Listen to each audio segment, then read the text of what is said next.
Move on to new business, and I understand we have something.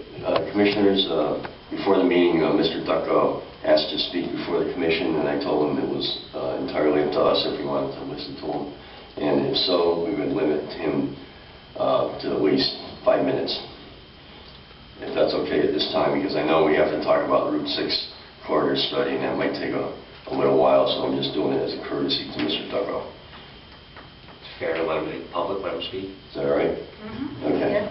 Yeah. 5 minutes. Okay, and I have some materials. Michael J. Dudko, 116 Lewis Road. Just have some materials that take a look at. This has to do with an application you had 2 months ago in January. It's the industrial park on southeast. If Mr. Dudko is going to speak, he needs to be at a microphone or use the handheld mic. Right. We need to record it.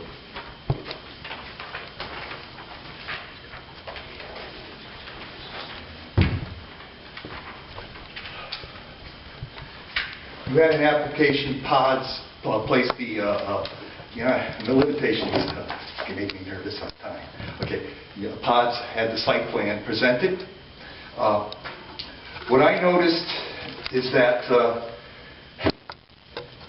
right next to, on the property line, they got lot 2. If you take a look at the first sheet, there's an indication, this is from the inland wetlands maps, and there's a large wetlands on lot 2 and lot 3. I go to the site plan. On your copies, I drew the easterly edge of what pods bought from the city of Bristol, and it's right up against wetlands. And I know what inland wetlands regulations thoroughly. You're supposed to have, with a significant activity, I just got word, my brother saw they're cutting down all the trees there. That's significant activity, regulated activity. You should have a public hearing on it. There's no public hearing. Wetlands are being destroyed. Within 100 feet, one of the rules, you have to have a public hearing whenever activity of that sort is taking place with 100 feet of wetlands. And by this map, that indicates it. In 2007, the Army Corps of Engineers did a thorough study and marking of the wetlands. And I imagine Mr. Strotterman has knowledge of it, Mr. Weiner. I'm surprised in January nobody brought this up. I looked at the minutes from that time. Mr. Fury didn't discuss it. Technically, maybe even some of this wetlands exists on that PODS property. A legal thing where this has been totally avoided. I know I had a discussion with Mr. Weiner. He feels that, you're presented the site plan, you don't care anything outside of it. By looking at things in this manner, wetlands can be being destroyed. This is what happened in 2007 in another portion of the Southeast Business Park. 2007 in the southerly portion on this old Superior Electric land, the company went in and cut all the land, cut all the trees and destroyed wetlands at that time. I forgot who the head of the commissioner was. He used to own the City Hardware, True Value Hardware. His remark was, it looked like Vietnam. It hit the front of the papers. There was this cease and desist order that took place. There's no public hearing. This could be a large vernal pool. This has no source. I know the definitions. There should be a public hearing about this, about how this wetland should be handled. And nobody cares. No, nobody cared about this. This slipped through all the process. The process has failed in this manner. The Inland Wetlands Commission, I could have went to them earlier and said, well, we never got no paperwork. We didn't get any paperwork on this from you. You didn't demand it. You see the process. This should not happen. This should not happen. This is a significant wetlands. I was at the Lot 1 hearing, inland wetlands hearing last summer. I was the intervener. That's very small and insignificant. And I asked, if you're destroying that, can you place it at the larger one? Oh, you know, no, they wanted to move it someplace else. Okay, I could see. This is a significantly large bowl. Thousands of, this is not of your purview, yes, this is the flora. In June, thousands of lady slippers, pink lady slippers grow around there. You know, whatever kind of contamination takes place and destruction that takes place by the pods constructors there, having it leak on, this is a major oversight. There needs to be some kind of cease and desist order till this is cleared up. Now, I don't know who can handle this. I know, when I was talking to Mr. Weiner, he said, oh yeah, it's up to me to go to the inland wetlands.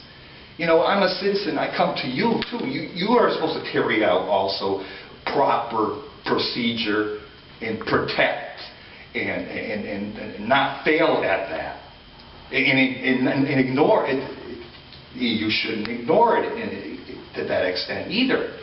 I'm telling you about it. Somebody needs to do something about it.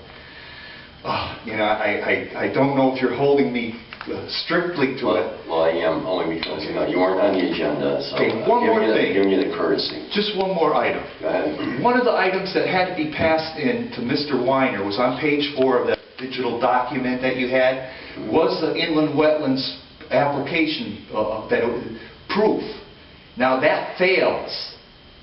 There was no consideration. This is within 100 feet of the property line. There should be a hearing. There is no evidence. The POTS people and the BDA, who was guiding them through this, that's not a complete information. It's been left out. That had to be going to Mr. Weiner's hands on page 4 of your digital document. He's supposed to have clearance on inland wetlands. And there's no clearance on inland wetlands because this one was never discussed. Mr. Dudko. Thank you. Thank you. Thank you. I don't know what you can do about this, or can you tell me what can be done? Well, as you confronted me when I first came in, you know, not knowing about this, I would say, as Mr. Weiner told you, to go to inland wetlands and see what they say. See, that's all I can say to you.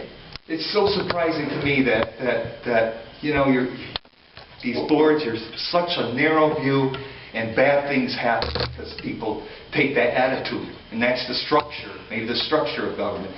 There could be destruction of inland wetlands as a result of this.